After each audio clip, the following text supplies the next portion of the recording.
weatherman here. Hopefully, you guys are doing well.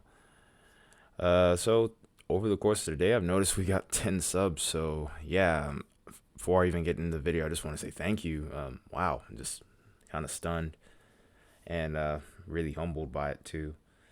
Uh, we during I'd say Friday evening to Saturday, I usually put up a weekend forecast just so that way people kind of know what's going on for the weekend, so that way they can make their plans accordingly if they haven't already, of course. But that being said, let's go ahead and jump into it now. So, great news here. No severe weather uh, forecasted for this weekend. Great news there, considering the kind of week that we have had. Mainly some showers and thunderstorms are possible, but nothing crazy. We'll go ahead and kind of transition over to what our temperature outlook may be for the weekend. And for the most part, we're starting to see the first signs of a cool down occurring here. But it's really not until the early to middle part of next week where we will really start to feel that cold air begin to kick in here. You can kind of see it starting to enter into frame here from what we can see on the NAM.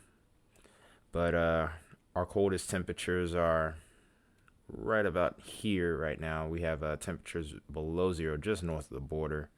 And this will eventually be working its way into the northern plains and parts of the northwest. Move this along as we get into Saturday morning.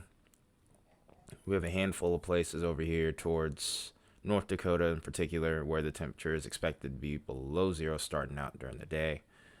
Over towards the Rockies, it's a pretty similar look. And then over towards the northeast in the central part of the country, we're looking at a lot of teens and 20s.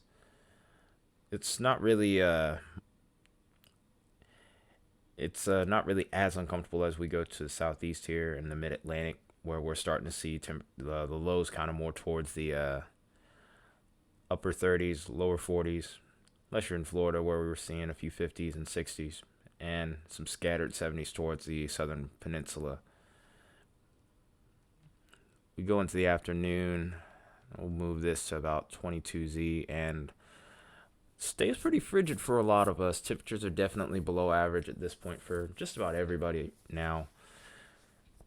For those of you in North Dakota in particular, the temperatures that started out below zero don't really get too much higher. In fact, I'm over an area that's actually still showing temperatures below zero. It's not unheard of for you guys, not unusual, but definitely an interesting start to the middle of the month. But these single digits and teen temperatures will be stretching their way into South Dakota and starting to stretch into the central part of the plains. The mountains are actually a little bit warmer than a lot of these guys up here, as a matter of fact. Over towards the Ohio Valley, you're not going to be getting above freezing for the most part. Handful of places might. Over towards the northeast, it's a similar situation. It isn't really till we get into the mid-Atlantic over towards the Appalachians where we start to get above freezing. Then towards the southern plains, we're mainly sitting at 40s and 50s, handful of 60s here and there. Then, of course, towards the desert southwest, we have a few 60s. And then, of course, towards California, we have a few 50s. But beyond that, really, it's really going to be pretty frigid this weekend. Definitely, if you have the sweater, the coat, depending on which area you live in, or the trench coat, the big heavy-duty winter coats, you might want to pull those out because it's going to be a lot colder than what you're used to, especially for this time of year. We'll see the cold air return, and once we get into the morning of Sunday, and some people will probably be preparing to go to church. Same story for North Dakota, parts of Montana as well. You can expect some temperatures below zero around here to start out your day. Then this cold air starts to make a little bit more of a push to the south here. Ohio Valley is pushing into the low 20s here. And now we're getting into the northern tips of the southeast here, getting into those temps that are below freezing. And that's even working its way into the southern plains. We have Oklahoma looking like they're below freezing, and parts of the panhandle of Texas as well. Even towards the desert southwest here, we're looking at some 30s over here too. We'll look at the high for Sunday afternoon. Warm air tries to make a little bit of a comeback, but for the most part, we got a lot of areas that are going to be hanging around those 40s, 50s, not too many 60s unless you're in the desert southwest or Florida Peninsula, maybe the Panhandle too. But even towards California, we're looking like we're pretty frigid. And then, of course, as we head into Sunday morning, the cold air starts to root itself in that much further. And then we already know what's expected for the middle of the week. I'll be putting a video out on that tomorrow. Another thing to make note of here, and I'm mainly going to be focusing more towards the northern plains in the situation, with those below zero temperatures and sub-zero temperatures, I would say too. One thing that we need to pay a little closer attention to is the wind gust. Wind gust plus cold equals wind chill. Wind chill is not fun.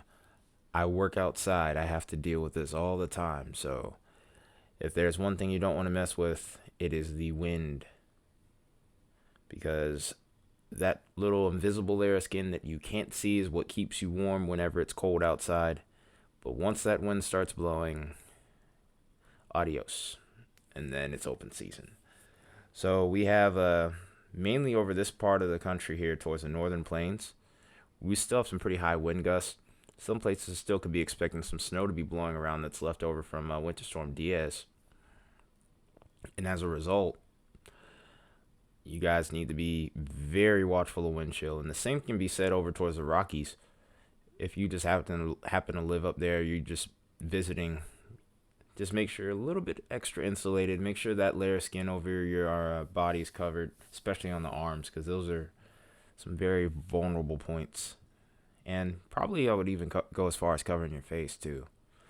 I know no one wants to do that since we finally seem to have broken through the COVID wall, but yeah. Thankfully, it looks like, though, after Saturday, the winds start to die down over here. We still have to watch the winds over towards the Ohio Valley and the Northeast as what's left of Diaz is moving out to sea. So wind chills could potentially be below zero in some parts over here, given how strong our wind gusts are. But I think towards the start of the week, we may start to calm down for the time being.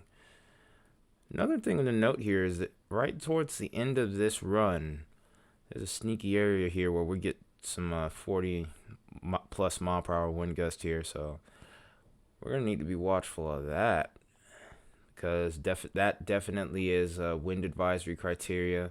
If you don't know, wind advisories are issued by the National Weather Service for gusts that are higher than 35 miles an hour throughout the course of the day. So that's the deal there. We'll actually go ahead and take a look at the actual wind chill now. This also looks at the heat index, but given the fact that it's cold, we're looking at wind chill.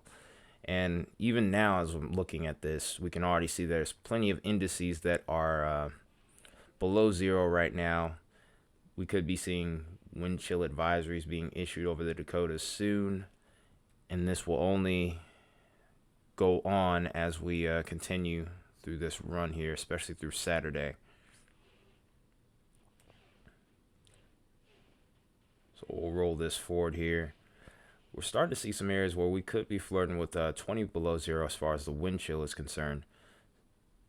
It's a similar look over the Rockies where we could be seeing about 10 below zero on the wind chills. And then we'll watch this funnel in just that much more come Sunday morning. A little bit cooler wind chills, but the wind chills actually will start to drop off just a little bit, or they'll start to increase a little bit, considering the fact that the winds will start to die down a bit. Now over towards this region, this is where I would be a little bit more sus of wind chills pushing closer to zero, but it doesn't look like we're quite going to make it there, which is great news for them as of right now. But even so, still plenty of areas where it's going to be cold, so the best thing you can do is wrap up really tight, or just make sure that your chest is covered, make sure your face is covered. Simple stuff like that will go a long way. That being said, let's go on to the precipitation here. And we're just going to throw this into a quick loop because the main thing that we have going on here is more so the remnants of Diaz, which is right here between these two lows. All right, so we got our map loading. And there's going to be some wraparound snow for the Dakotas. There's a few areas where we could see about another 3, 4, maybe 2, 3, or 4 inches possibly. But beyond that, the snow is just going to wrap around, eventually move north of the border. You might get a clipper system this week, and you can't rule it out. But beyond that, nothing really going there. I mean, towards the rest of the country, we have this tiny little plume of rain that pops up, and then just as quickly as it forms, it goes offshore to the Gulf, and then after that, it's of no concern to anyone. So the last thing to look at is the remaining snowfall to come with Diaz. Waiting on the map to load here, and we'll just fast forward this all the way to 60 hours out. And some big totals are still expected over the interior Northeast towards the Adirondacks in particular. Northern Maine, of course, we're expecting some big totals. Some places could see up to 3 feet according to the NAM here. But as far as some of these areas that are a little bit further back off to the west, like North Dakota, South Dakota, you might see a little bit closer to like an inch of snow, maybe a little trace. Few areas, a few pockets might get up to about 3 or 4 inches in far North Dakota, and then same can be said over towards Wisconsin, parts of Minnesota, and Michigan as well. But outside of that, we're mainly just going to be looking at the Northeast at this point. But that's the weekend forecast for you guys. I'll have more updates on the upcoming cool down tomorrow afternoon, so that way I'll have the most up-to-date information that I can have at that time. But anyways, I appreciate you guys again for following the channel, and welcome.